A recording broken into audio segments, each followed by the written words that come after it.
Is it okay if I speak in English because it seems that there's a big crowd here and maybe people don't speak English? I will speak in English. Hare Krishna.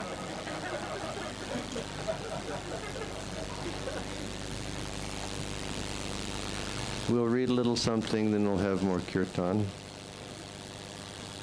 And the topic is the Leela of Lord Damodar.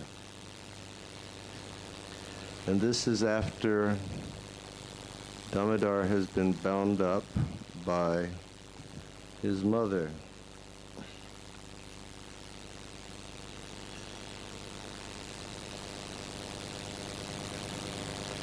After Krishna was bound up, Mother Jasoda went back to her house to do household duties because it was on Diwali. And many people were going to be coming to the house to celebrate. And Krishna had made a mess in the house, so she had to go tidy things up and prepare for the festivities. And many people, or I should say, many devatas in the heavens, they were observing Krishna being bound up. And they had started having discussions. Many of Krishna's monkey friends also, they were really screaming because they felt that a big injustice had been done to Krishna. So the devatas are speaking, presenting arguments. And after one learned devata was speaking, he became silent. Then everybody else became silent. And after a moment, he concluded with his own summary of the discussion that they had had. And he said, "We all know that the Lord is complete. He is Purna.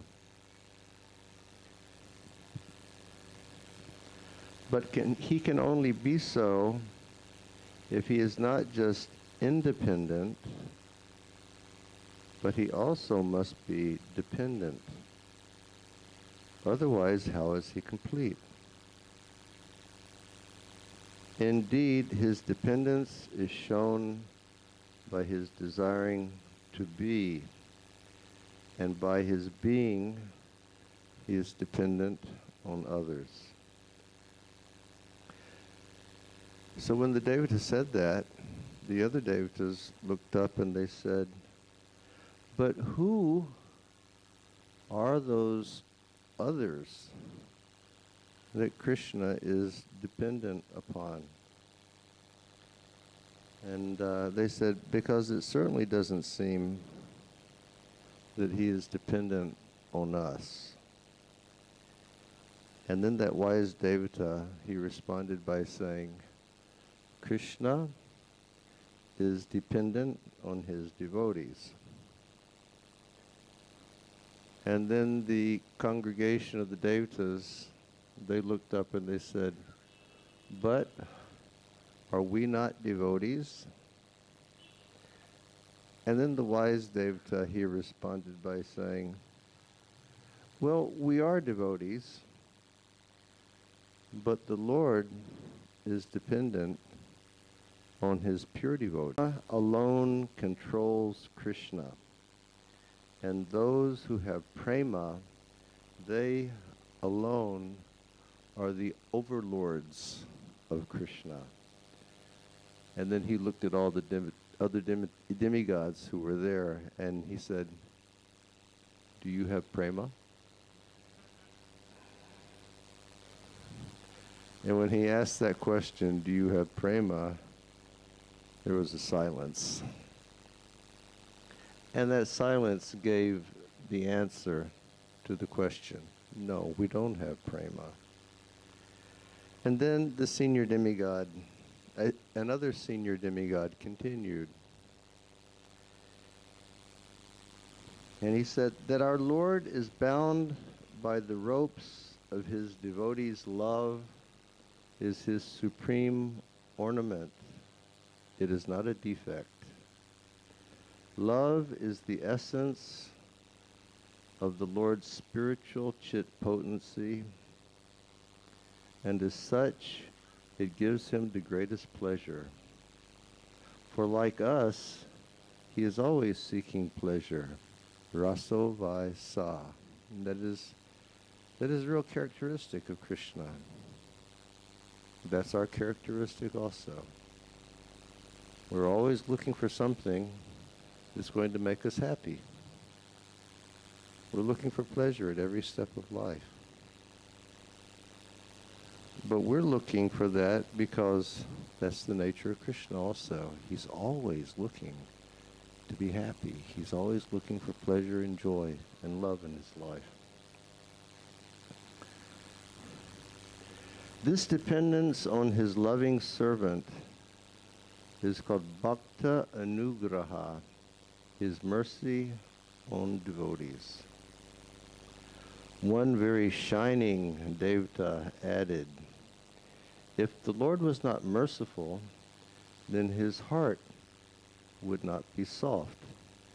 And if his heart were not soft, then he would not be all attractive. The other devta said, exactly. How could he be devoid of the fountainhead of all good qualities, mercy? If the absolute truth were not compassionate, it would be impersonal in the way that the Mayavadis think and speak.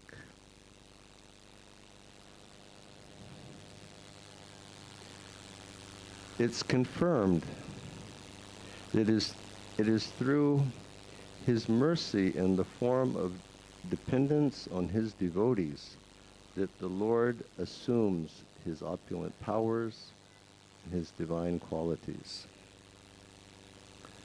Then one of the devtas asked, does the Lord distribute his mercy equally to all his associates?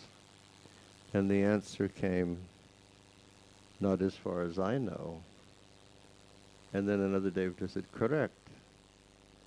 As we all know, the Lord reciprocates proportionally. Jejata mam prapajante. That means that his mercy is proportional to the surrender of his devotees. And he also continues to remain independent throughout all the exhibition of dependence or mercy.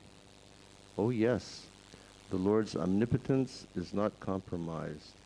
He simultaneously always remains independent. How amazing. Is he not wonderful? He certainly is. While sleeping on the lap of his mother, his all cognizance is fully awake. So he can be asleep and he can be awake at the same time. For example, although he is tied, he will still give mercy to the two Arjun trees, Kuvera's cursed sons. Full of admiration, a demigod said, it would seem that Lord Krishna's disposition to be controlled by his devotees increases his magnificence. Indeed, it doubles his godliness. Correct. But remember that the Lord's quality of Bhakta Anugraha is not exclusive to Lord Krishna. It is found in Lord Narayan, as well as in the Lord's incarnations. Let us recall what Lord Narayan told Durbasa Muni. He said, I am completely under the control of my devotees. Indeed, I am not at all independent. And you all know that circumstance when when Durvasa Muni, he committed a very grievous aparad to Maharaj Ambarish. And Ambarish, he was a fully dependent devotee of the Lord. It's just his whole existence was under the shelter of Krishna's lotus feet. And he was the king, and he lived in Vrindavan. And the Lord, because the Lord knows everything, the Lord knew that at some point he would be attacked. And because the Lord loved him so much, the Lord already had his Sudarshan disc living with Durvasa Muni. And Durvasa Muni committed his offense, and he pulled one of his locks of hair and smashed it to the ground, and a great demon came out, and he instructed that demon to kill Ambarish Maharaj, and then the Sudarshan went into action and easily killed the demon, and then began chasing poor Durvasa Muni. And we know he went everywhere running, trying to escape this Sudarshan, trying to take shelter in so many different dimensions and so many different planetary systems. He could not get any shelter. And finally he went to the spiritual world, and he approached Lord Narayan. And he said, please, he said, you are the Lord of all, and you are the Father of all living beings, and you're my father also. So I am like a son who has made a mistake. He said, please withdraw this Sudarshan disc that is chasing me and burning me with its fire. And the Lord simply told him, he said, I'm sorry, I can't do that. He said, but why can't you do it? You're the Lord.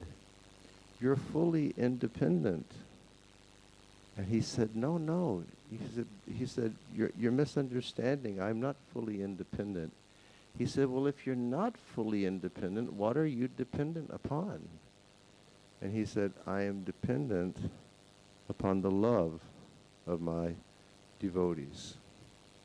And then that whole Leela took place to try to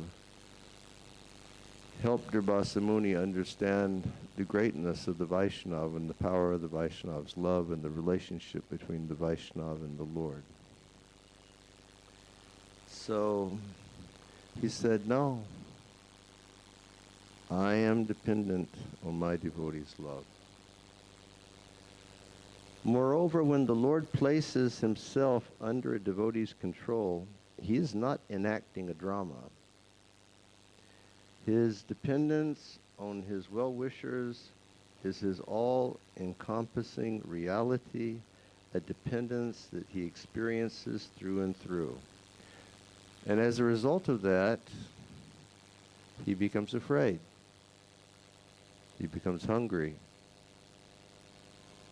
Like when he made his mind to, when he was angry because Jasoda put him down, and he made his mind to do some mischief, and he was caught by his mom. What did he do? He became afraid because he was under the control of his mother's love. The all-powerful, supreme personality of Godhead, the creator of everything material and spiritual, the creator of all the planetary systems, the basis of the Brahman, the creator of all the devtas. Tears started coming to his eyes in fear of his mother.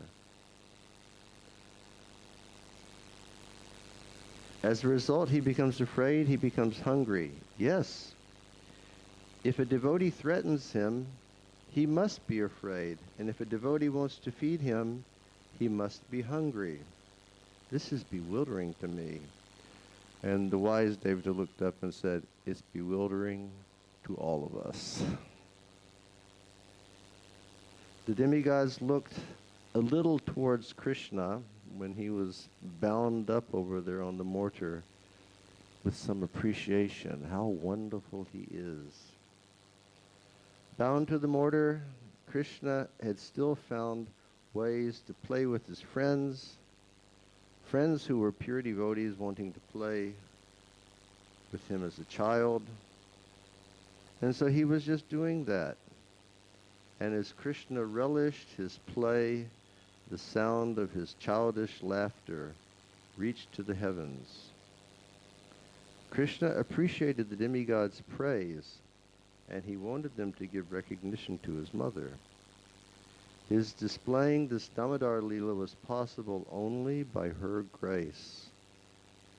Situated in the demigods' hearts in the same way that he was now sitting in the dust of Gokula, Krishna inspired the Devatas to praise Mother Jasoda. The Devatas were speaking. Has anyone ever bound Krishna before? And they were responding, not that I can remember, but others have been the object of his mercy. We know that the Creator was favored by the Lord, and the Lord also stood night guard for the Pandavas like a common watchman.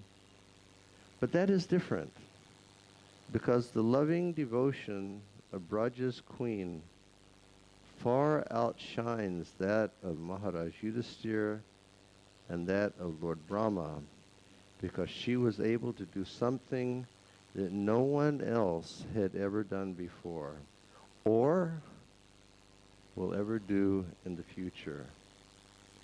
The demigods became very quiet, and they were searching for a glimpse of Mother Jasoda to purify their eyes and to purify their hearts. But they could not see her. She was out of sight, diligently cleaning up the mess made by her darling son. And then one demigod broke the silence and said,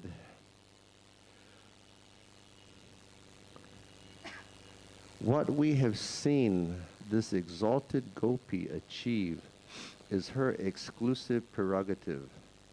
There is no devotion greater than hers. By the Lord's grace, we have seen the upper limits of bhakti and the degree to which it controls him. It ties him up in the way that one would tether a bull to a stake.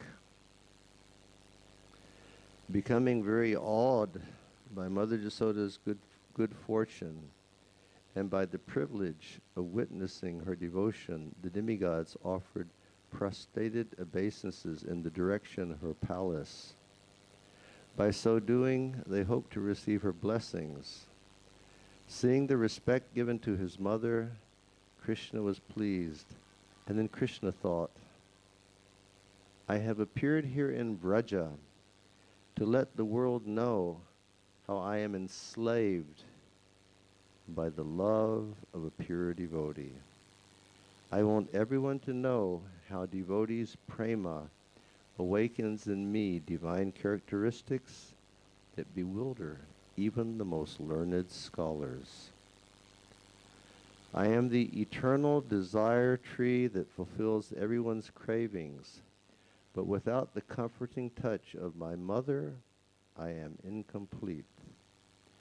I am satisfied in myself, and I lack nothing. But when the gopis churn yogurt thinking of me, I become hungry.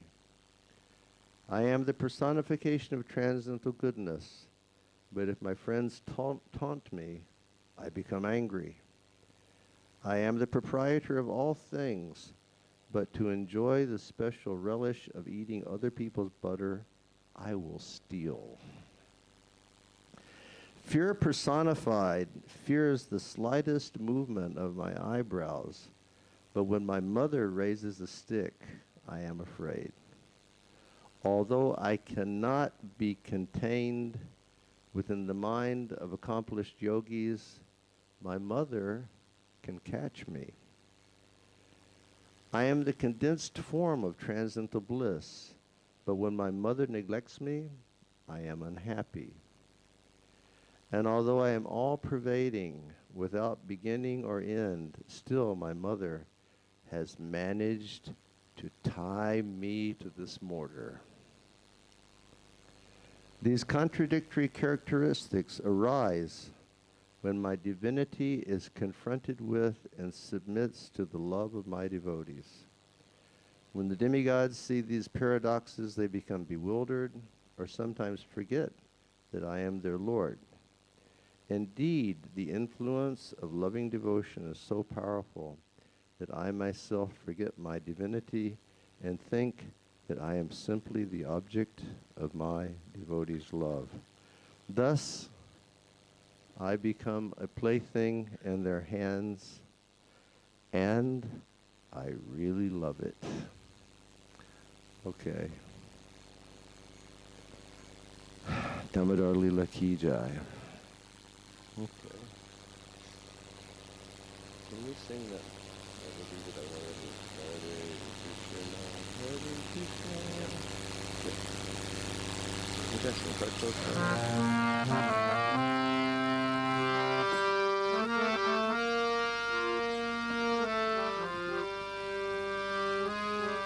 One thing we mentioned the other night is the power of sankalpa. Before undertaking any spiritual activity, taking a vow, and expressing your intent. So just for a second, everybody think of, like in your hearing the instructions of Srila Prabhupada or hearing the instructions of our previous acharyas and hearing the instructions of your spiritual masters. What have they told you is that greatest goal that you wish to achieve? And just make a little prayer in your mind now that by this chanting we can achieve that. Certainly we're like little dwarfs that are trying to reach up and catch the moon, but sankalpa is like a kalpadruma tree. If we chant with sankalpa, our prayers can become fulfilled very quickly. So everybody just think for a second and then we'll begin.